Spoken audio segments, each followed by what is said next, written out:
How'd you get started? And well, after Steve Wilkos, I had to focus on, something more locally because I didn't want to leave my job, my good paying job.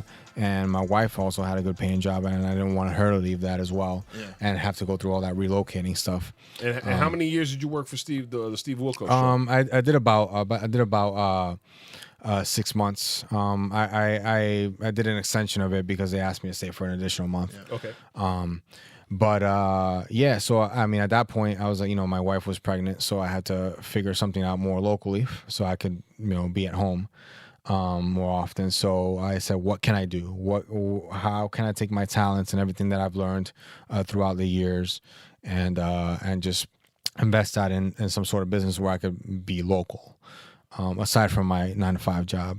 So I decided to pursue my career and passion in video. So I actually got a new internship, a more local one. I interned for CBS Radio in my local market. So, we had hip hop stations, we had top 40 stations, we had sports stations, a little bit of everything. So I was able to intern for each and every one. And through that, like, my main passion was video. So anything that I could contribute video-wise to help the radio station, I would do. Yes. So besides putting cameras in the bathroom toilets. Besides that. Oh, you going Chuck Berry on us, motherfucker? That wasn't me. I promise you, it wasn't me. I didn't do it. That's new version of the twist we don't want to see. I didn't do it. It wasn't me. Right. So I only deal with high quality camera work. So if that low quality shit, that wasn't me. I promise you. Okay. All right. So go ahead. So what else did you do? Yeah, so I mean, where'd you end up? I ended up, So I ended up at CBS Radio. So I interned for their big 4 radio stations, and along the way, I was able to meet some individuals who helped me excel and help me in my career. So like, was it like local DJs and shit? No, yeah, some DJs from those radio stations in particular, but they're more the well known names in the state.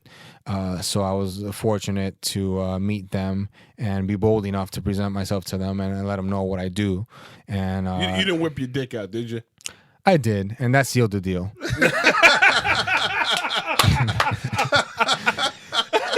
You know.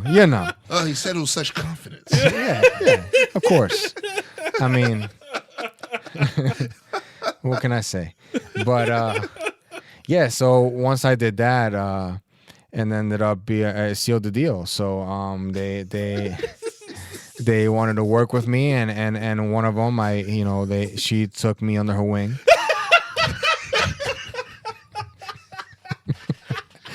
It brings new meaning to whipping nickname. She took you under her wing? She took me under her wing. Did that wing happen to lie between the pelvic area somewhere? No.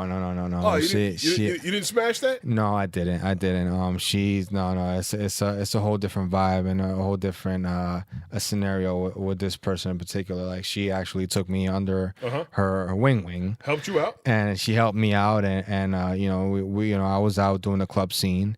I started in the club scene. I did a lot of promotional videos for them.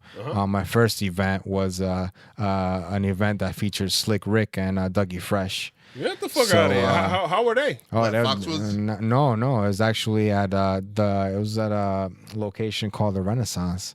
It's not too far from the. It's between the Mass and Connecticut area. I don't think it exists. I don't think it exists anymore. But I mean, that was my first event.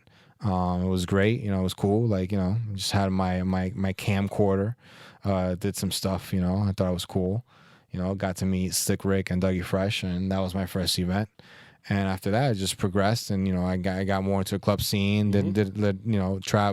Met another famous DJ from the area, which is also a famous DJ in New York City, back in the mixtape days. So I did a lot of work with those two, and and just the radio station overall, when they had their concerts and they had celebrities come by and everything, I would be the one that they call, and they came by with the video work, and you just went and did all kinds of other shit over there. Yeah, I did a bunch of things for them, and yo, who's the craziest celebrity that you ended up running into over there?